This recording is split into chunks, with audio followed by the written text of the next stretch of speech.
Hello dear student, स्वागत है आप सभी का बीपी कंपटीशन एकेडमी में। ये मध्य प्रदेश एमपी का आपका लेक्चर चल रहा है, तो जल्दी से आ जाइए, जल्दी से जुड़ जाइए, फिर हम अपनी क्लासेस जल्दी से चालू करते हैं, कंटिन्यू करते हैं। लास्ट टॉपिक था हमारे नदियाँ।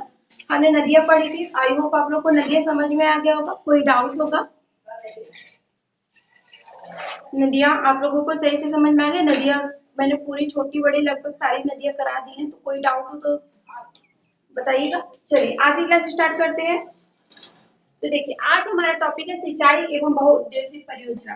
लेकिन ये टॉपिक थोड़ा सा स्टार्ट करने से पहले एक बहुत इंपॉर्टेंट चीज डिस्कस करेंगे, वो है सिंचाई जो है, तो सिंचाई से रिलेटेड जिसमें जो सिंचाई परियोजनाएं बनाई गई हैं, जो नदियों में जो सिंचाई परियोजना है, जल्दी से आ जाइए, जल्दी से जुड़ जाइए। बहुत इंपॉर्टेंट टॉपिक, ये भी बेहद इंपॉर्टेंट टॉपिक, एक प्रश्न इससे भी आना कंपलसरी रहता है। और जो भागीदारी राज्य है, भागीदारी भागी मतलब कि कौन से राज्य, जैसे कि हमने कोई भी परियोजना बनाई हमारी नदी में बनी है, तो और कौन से स्टेट है जो शेयर कर रहे हैं और कौन से स्टेट है जिनको लाभ मिल रहा है। ऐसे हम थोड़ा आपका रिवाइज हो जाएगा और एक दो जो आप लोग को नहीं पता वो भी पता चल जाएंगे। तो आप लोग को पता है कि परियोजना सरदार सरोवर परियोजना किस नदी पर है? जल्दी से कमेंट कीजिए, किस नदी पर है सरदार सरोवर परियोजना? इसमें भागीदारी राज्य मतलब और कौन से राज्यों को लाभ मिल रहा है, कौन से राज्य इसका बेनिफिट ले रहे हैं? तो एमपी तो होगा ही, प्लस जल्दी बताइए, महाराष्ट्र प्लस गुजरात प्लस राजस्थान। ये जो चार राज्य है, चार राज्य है, इनको सरदार सरोवर परियोजना का लाभ मिल रहा है। और फिर हमारा दूसरा परियोजना कौन सी हो गई? बाढ़ सागर परियोजना एक है। बाढ़ सागर परियोजना किस नदी पर बना हुआ है? बाढ़ सागर बांध, बाढ़ सागर परियोजना। तो बाढ़ सागर परियोजना इनमें से कितने राज्यों को लाभ मिल रहा है? जल्दी से कमेंट करके बताइए कितने राज्यों को इससे बेनिफिट मिल रहा है। मध्य प्रदेश तो हमारा ऑलरेडी हो गई। दूसरा है, दूसरा कौन सा है? उत्तर प्रदेश। और तीसरा है बिहार। अब एक और परियोजना है, जल्दी, ये बहुत इंपॉर्टेंट चीज है इसलिए मैं इसको थोड़ा रिवाइज करा रही हूँ, आप लोग को पता भी चल जाएगा कोई डाउट्स होंगे तो। तीसरा रानी लक्ष्मीबाई परियोजना, इसको और किस नाम से जानते हैं? रानी लक्ष्मीबाई परियोजना। रानी लक्ष्मीबाई परियोजना है। ये किन दो राज्यों को इसका लाभ, दो ही राज्य है जो इसका लाभ उठा रहे, एक मध्य प्रदेश है और दूसरा यूपी है। ठीक है। बाढ़ सागर परियोजना भागीदारी राज्य कौन कौन से? मध्य प्रदेश, उत्तर प्रदेश, बिहार। रानी लक्ष्मीबाई के मध्य प्रदेश और उत्तर प्रदेश। ठीक है। पेज परियोजना, पेज परियोजना बताइए किस नदी पर है? पेज परियोजना, जो पेज परियोजना है, ये किन दो राज्यों को इसका लाभ मिल रहा है? तो मध्य प्रदेश और महाराष्ट्र। बहुत इंपॉर्टेंट चीज है इसलिए मैं इसे बता रही हूँ, आप एग्जाम के दृष्टिकोण से बहुत ही महत्वपूर्ण है, तो एक बार देखिए इसे। पेज परियोजना जो है, पेज परियोजना, पेज नदी, तो ये परियोजना का लाभ किसको मिल रहा है? मध्य प्रदेश और महाराष्ट्र को। अब एक और परियोजना है बावनथड़ी, बावनथड़ी परियोजना। किसी को पता है ये परियोजना? एक बार, हाँ एक बार बताया जा चुका है। बावनथड़ी परियोजना का लाभ किन दो राज्यों को, किन तीन चार कौन से कितने राज्य है? बावनथड़ी परियोजना कितने राज्यों को लाभ दे रहा है ये परियोजना? तो दो राज्यों को लाभ मिल रहा है इसका, मध्य प्रदेश और महाराष्ट्र को। आप लोगों ने जिन्होंने नहीं पढ़ा होगा तो प्रीवियस वीडियो प्लीज देखिएगा, ये सारी परियोजना बताई जा चुकी है, एक बार रिवाइज भी करा रहे हैं और जो छूट गए थे उन्हें भी आप कर लो। तो बावनथड़ी परियोजना जो है वो है मध्य प्रदेश और महाराष्ट्र। ठीक है। सरदार सरोवर परियोजना कितने राज्यों को लाभ दे रहा है? आप देखिए, आप देखिए बावनथड़ी परियोजना लिख लिया। हाँ, इस परियोजना का एक और नाम है राजीव, हाँ राजीव सागर परियोजना, राजीव गांधी सागर परियोजना भी कहते हैं, याद रखिएगा, राजीव गांधी परियोजना, ये राजीव सागर परियोजना। ठीक है। बावनथड़ी परियोजना का अन्य नाम यानी दूसरा नाम इस नाम से भी जानते हैं, राजीव गांधी सागर परियोजना या बावनथड़ी परियोजना एक ही है। तो मध्य प्रदेश और महाराष्ट्र दो राज्यों को इसका लाभ मिलता है इस परियोजना। और बताइए उर्मिल परियोजना, उर्मिल परियोजना,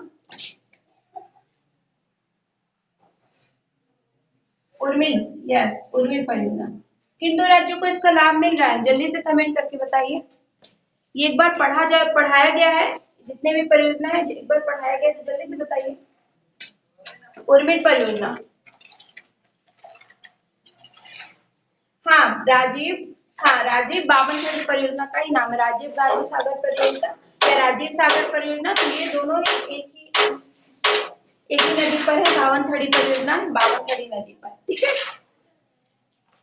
उर्मिट परियोजना मध्य प्रदेश और उत्तर प्रदेश की परियोजना है। मध्य प्रदेश और उत्तर प्रदेश दो राज्यों को इसका लाभ मिल रहा है, मध्य प्रदेश और उत्तर प्रदेश को। जल्दी से नोट कीजिए, बहुत इंपॉर्टेंट है, या फिर स्क्रीनशॉट लेना है तो स्क्रीनशॉट ले लीजिए।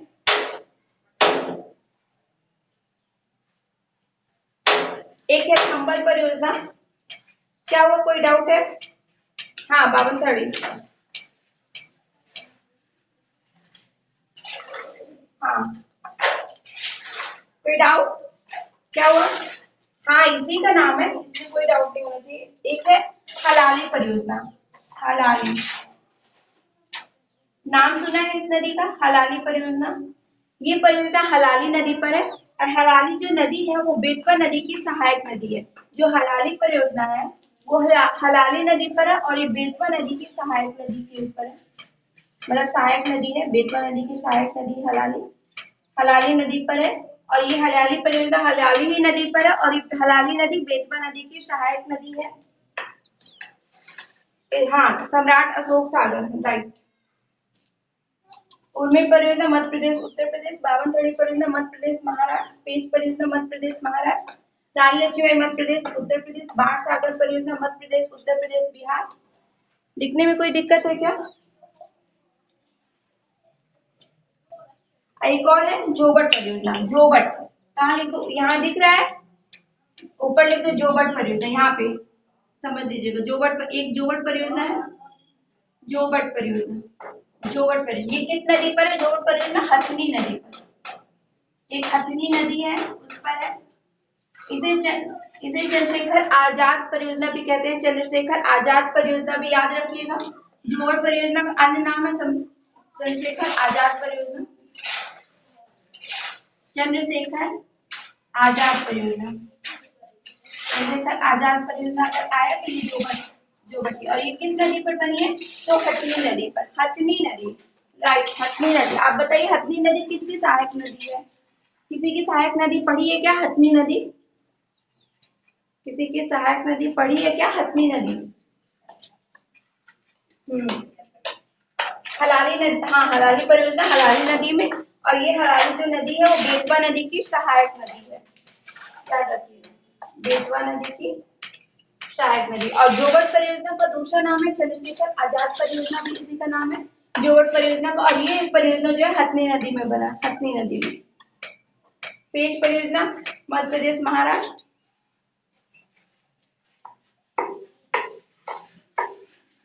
कोई डाउट? इतना सबको समझ में आ गया? उर्मिल परियोजना मध्य प्रदेश उत्तर प्रदेश। हाँ, एक और परियोजना है अपर बैनगंगा परियोजना, अपर बैनगंगा या ऊपर बैनगंगा परियोजना। ये बैनगंगा परियोजना, ये बैनगंगा नदी पर ही है, अपर बैनगंगा परियोजना। बैनगंगा, आप बताइए बैनगंगा नदी कहाँ, किन किन किन जिलों में पाई होती है? बैनगंगा नदी, ये बैनगंगा नदी पर है, कहाँ पर है बैनगंगा नदी? बालाघाट, सिवनी, परसवाड़ा, याद आया कुछ? बैनगंगा, जल्दी बताइए बैनगंगा नदी कहाँ से निकलती है, जल्दी बताइए, कमेंट कीजिए कि बैनगंगा नदी कहाँ से निकलती है। ये जोबट है, जोबट, जल्दी से कमेंट करके बताइए बैनगंगा नदी कहाँ से निकलती है। हाँ, अपर बैनगंगा परियोजना है बैनगंगा नदी पर, जल्दी से कमेंट करके बताइए बैनगंगा जो नदी है वो कहाँ से निकलती है। तो ये लगभग कुछ इम्पोर्टेंट थे, कुछ इम्पोर्टेंट परियोजनाएं थी, और कौन कौन से राज्यों में, और कुछ जो था आप लोग को जो डाउट रहा होगा तो एक बार क्लियर हो गया होगा।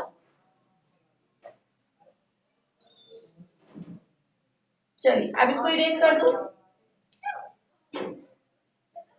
चलिए ठीक है, फिर अब इसको इरेज करते हैं और हम देखते हैं दूसरा। अब हम देखेंगे सिंचाई एवं बहुउद्देशीय परियोजनाओं में जो हमारे मध्य प्रदेश में, वहाँ पे मध्य प्रदेश में कैसी सिंचाई होती है, कौन सा राज्य, कौन सा जिला सबसे सिंचित क्षेत्र है, जैसे हम लोगों ने पढ़ा था भौगोलिक स्वरूप में, तो थोड़ा बहुत आप लोग को आइडिया हो गया होगा। और कौन सी जिले जो है कम सिंचित है या सिंचाई बिल्कुल भी नहीं हुई है। तो चलिए अब कंटिन्यू करते हैं और हम फिर देखते हैं मध्य प्रदेश की सिंचाई के बारे में थोड़ा।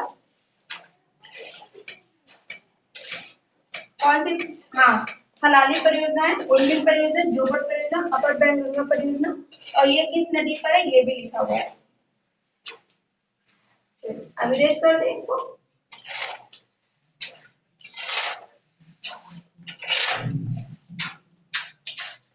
चलिए अब हम जानेंगे, तो जल्दी से मेरे साथ मध्य प्रदेश का मैप बना लीजिए समझने के लिए। जल्दी से मेरे साथ मध्य प्रदेश का मैप आप लोग भी बना लीजिए।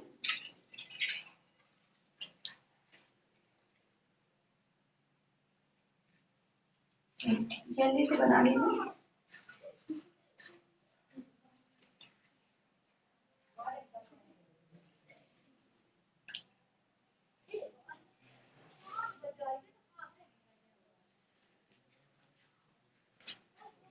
चलिए ये मध्य प्रदेश का हम आपके समझने के लिए कुछ ऐसे मैप बना दी है।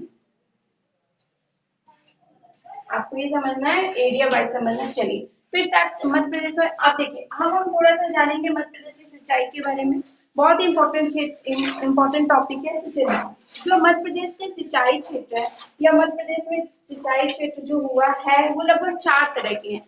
एक है उच्च सिंचित क्षेत्र है, उच्च सिंचित जहाँ पे ज्यादा ही सिंचाई होती है। एक है मध्यम, और एक है मध्यम बीच वाला जिसमें मतलब कि ज्यादा से कम, और एक है अल्प सिंचित क्षेत्र और एक है न्यूनतम सिंचित क्षेत्र। तो हम जानेंगे कौन सा मध्यम सिंचित क्षेत्र, कहाँ पर मतलब कि कहाँ पर कम सिंचाई हुई है, कहाँ पर ज्यादा सिंचाई हुई है। तो देखिए जो वर्ष 1927 था, 1927 में मुरैना जिले में पगारा बांध बनाया गया, जो सिंचाई के लिए वर्ष 1927 में, वर्ष 1927 में मुरैना जो जिला है हमारा, वहां पर पहला सिंचाई के उद्देश्य से बनाया गया पहला जो पगारा बांध था, पगारा, राइट, पगारा बांध, ये एक तरह से कह सकते हैं कि पहला बांध था जो सिंचाई की उससे उद्देश्य से बनाया गया था। कौन सा था?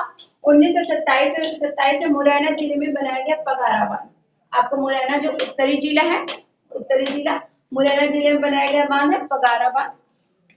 अब देखिए 1927 में पहला सिंचाई के उद्देश्य से बनाया गया। अब वर्ष 1933 में 1933 में एक और बांध बना, वो रायसेन जिले में बना। कौन सा? पलकमती, पलकमती, यस, रायसेन जिले में पलकमती। 1933 में एक और बांध बना, वो कौन सा बांध था? पलकमती, ये रायसेन जिले में। ये सारे जो बांध बने सिंचाई के उद्देश्य से, पहला बांध बना पलकमती बांध। आप लोगों को पता है कि 1927 में मुरैना जिले में बना गया पगारा बांध था पहला, इसका उदाहरण आप कह सकते हैं कि सिंचाई के उद्देश्य से बनाया गया पहला बांध था पगारा बांध। फिर ये कहाँ है? मुरैना जिले में। फिर पलकमती बांध है रायसेन में, रायसेन डिस्ट्रिक्ट में है, ठीक है। और ये सारे सिंचाई के उद्देश्य से बने। और फिर वर्ष 1936 में एक और बांध बना, वो कौन था? मुरुम नाला, मुरुम नाला करके एक बांध बनाया गया, वो सिंचाई टैंक था, एक टैंक था। ये दोनों जो थे टैंक थे, है ना, पलकमती बांध सिंचाई टैंक। तो एक बनाया गया बालाघाट डिस्ट्रिक्ट में, आपको ये बालाघाट, यहाँ पर एक बनाया गया, वो कौन सा था? मुरुम नाला, मुरुम नाला याद रखिएगा, नाम याद रखिएगा, मुरुम नाला आपके बालाघाट डिस्ट्रिक्ट में बनाया गया था। कब बनाया गया था? 1936 में, एक सिंचाई टैंक। इतना क्लियर हुआ? देखिए जो हमारा सिंचाई कहाँ से स्टार्ट हुई, मतलब कि कहाँ से क्या हुआ, तो मुरैना जिले में बनाया गया 1927 में। कौन सा बांध बना था? पगारा बांध बनाया गया था। और फिर 1933 में पलकमती बांध बनाया गया रायसेन में, और मुरुम नाला बनाया गया बालाघाट में 1936 में, सिंचाई टैंक। ओके, अब देखिए जो मध्य प्रदेश का कुल सिंचित क्षेत्र है, मध्य प्रदेश का कुल सिंचित क्षेत्र वो है लगभग 30.25 लाख हेक्टेयर क्षेत्र, लाख हेक्टेयर। जो मध्य प्रदेश का कुल सिंचाई, जो मध्य प्रदेश में कुल सिंचाई क्षमता है, सिंचाई क्षमता कितनी है मध्य प्रदेश की? ये कुल सिंचाई क्षमता, कुल जो है कैपेसिटी है सिंचाई की, सिंचाई ये देखिए सिंचाई, ठीक है। तो कितनी है, वो लगभग 30.25 लाख हेक्टेयर, इतनी सिंचाई क्षमता है मध्य प्रदेश में। अब मैंने बताया कि मध्य प्रदेश के जो सिंचित क्षेत्र है वो 4 भागों में आप लगभग डिवाइड कर सकते हो। वो कौन से 4 भाग होंगे, आपको समझाने की दृष्टि से बता रही हूँ। 4 भाग पहले हैं बृहद सिंचित क्षेत्र, बृहद यानी उच्च, बृहद या उच्च, उच्च सिंचित क्षेत्र 4 कैटेगरी आएंगे। दूसरा है मध्यम, मध्यम, और तीसरा है मध्यम, हाँ तीसरा है क्या हुआ, मध्यम हाँ सिंचाई क्षेत्र या सिंचित लिख लीजिए, मध्यम सिंचित, फिर अल्प, फिर अल्प सिंचित क्षेत्र, और फोर्थ है न्यूनतम, जो बिल्कुल बहुत है, कम होती है, न्यूनतम। ठीक है, 4 कैटेगरी में डिवाइड किया गया है। वो कौन कौन से 4 कैटेगरी हो गए, उच्च सिंचित क्षेत्र, मध्यम, अल्प, न्यूनतम। अब हम देखेंगे उच्च सिंचित क्षेत्र कौन से ज्यादा, कहाँ ज्यादा सिंचाई होती है मध्य प्रदेश में, और कहाँ पे कम होती है, फिर कहाँ बिल्कुल ही कम होती है। तो चलिए स्टार्ट करते हैं। तो जो हमारा उत्तरी क्षेत्र, लगभग चंबल वाला क्षेत्र, चंबल संभाग वाला जो उत्तरी क्षेत्र है, चंबल प्रदेश की स्थिति, तो ये है, ये उच्च सिंचित क्षेत्र में आता है, ये उच्च सिंचित क्षेत्र में आता है,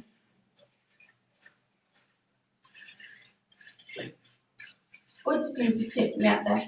कौन सा, ये जो हमारा चंबल वाला भाग है ना, चंबल का क्षेत्र है, तो ये लगभग उच्च सिंचित क्षेत्र में आता है, क्योंकि यहाँ पर ना बहुत ज्यादा नहरों का निर्माण किया गया है, और लगभग 40% जो भूभाग है, लगभग यहाँ का 40% क्षेत्र सिंचित है, किससे, नहरों के द्वारा। जो नहर, यहाँ पे बहुत सारे नहरों का निर्माण हुआ है, आप लोगों ने भौगोलिक स्वरूप पढ़ा होगा, तो आपको पता होगा कि उसके जिले कौन कौन से आते हैं और कौन से एरिया।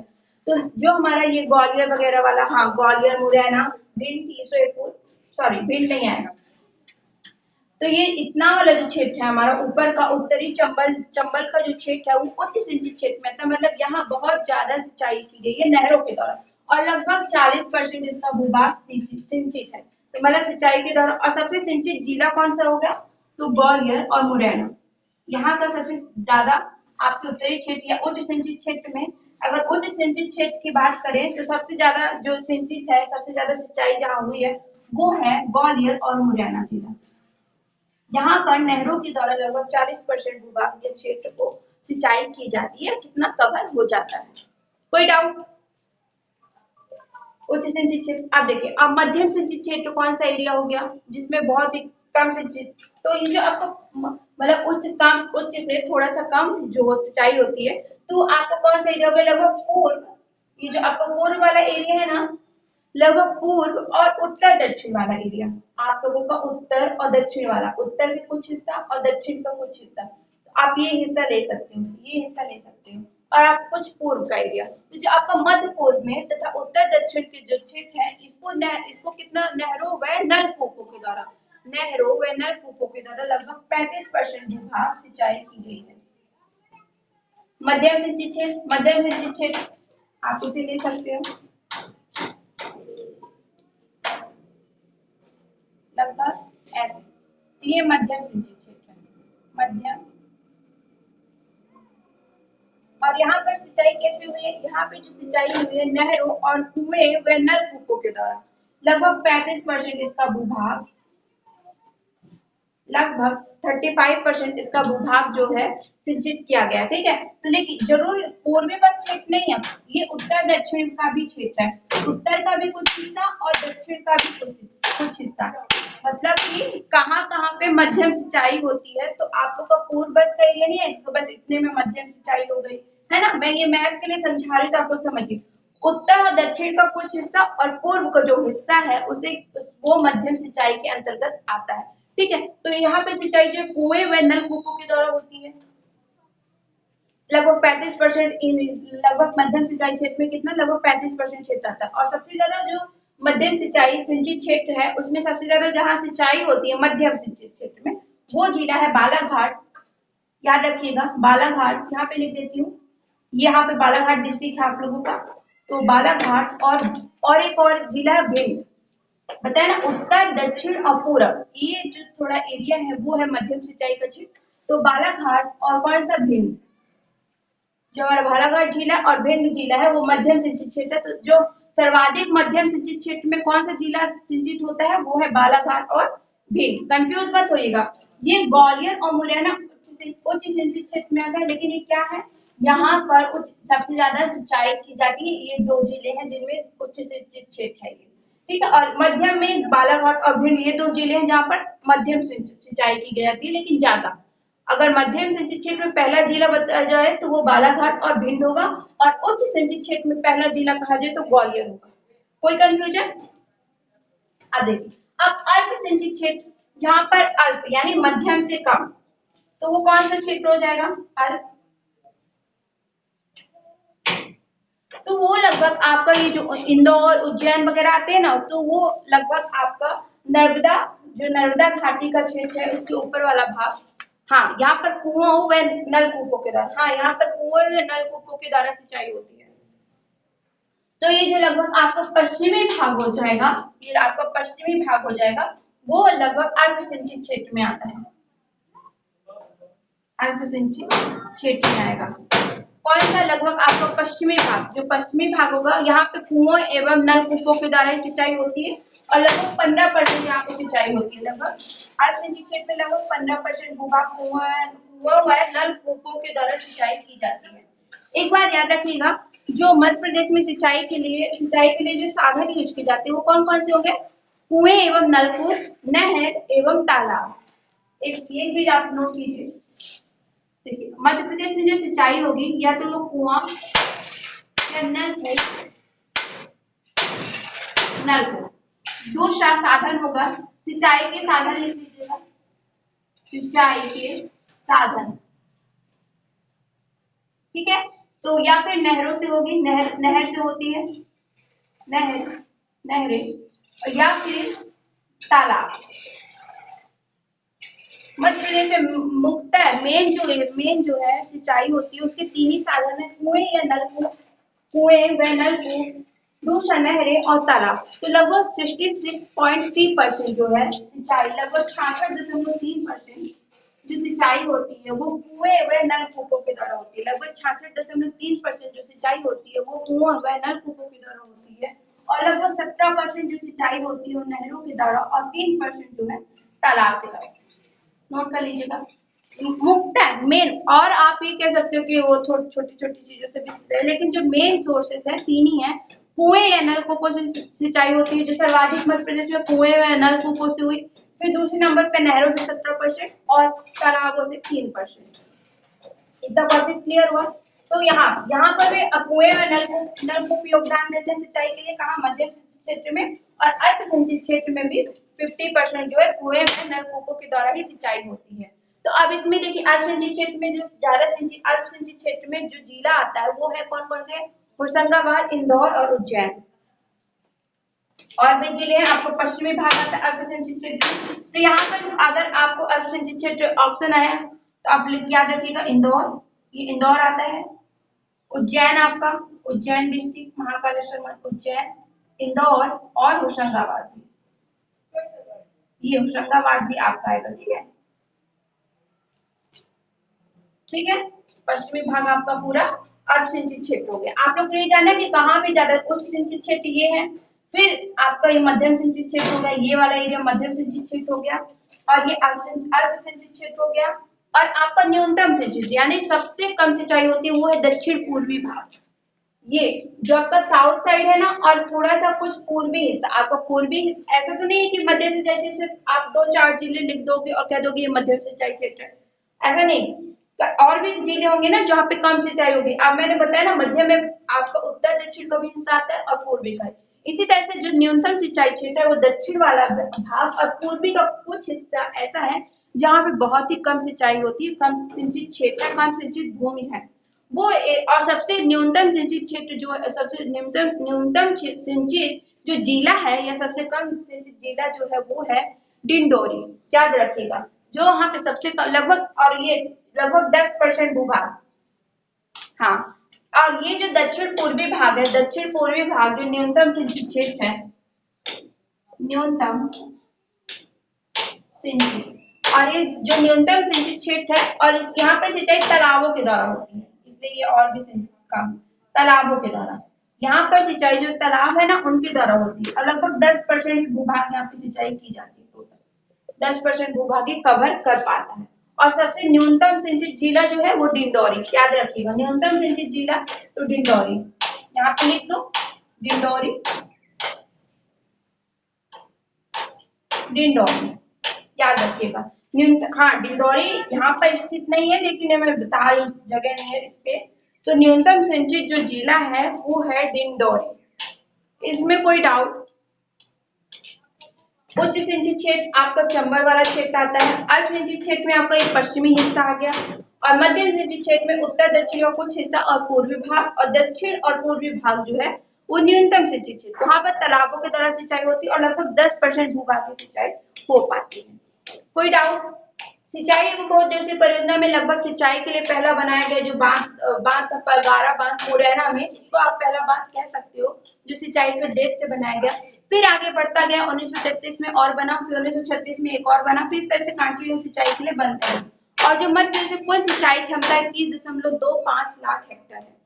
मध्य प्रदेश में कुल सिंचाई क्षमता जो है 30.25 लाख हेक्टेयर है। और आप लोग को ये याद रखना है कि जो सिंचाई के साधन है उसमें कुएं व नलकूप का योगदान 66.3% है, नहरों का योगदान 17% है और तालाबों का योगदान जो है 3% है सिंचाई के लिए। इतने में कोई डाउट? चलिए अभी बहुत सारी परियोजनाएं, बहुत सारे बांध, बहुत सारे, ये बहुत ही इंटरेस्टिंग भी है और परीक्षा के दृष्टिकोण से बहुत महत्वपूर्ण है। थोड़ा हाँ थोड़ा लेंदी है पर बहुत ही अच्छा टॉपिक है, तो इसको थोड़ा सा आप लोग ध्यान से देखिएगा। तो चलिए आज की क्लास में इतना ही, हम अगली क्लासेस में थोड़ा और इसको कंटिन्यू करेंगे, थोड़ा और जानेंगे अब जिले वाइज जिले और थोड़ा और परियोजनाएं जानेंगे। आपको टॉपिक में लिखा है सिंचाई एवं बहुउद्देशीय परियोजनाएं, ठीक है। तो आपको पता है कि परियोजनाएं कितना इंपॉर्टेंट है। तो चलिए अगली क्लास में हम फिर करेंगे continue. Okay, thank you so much.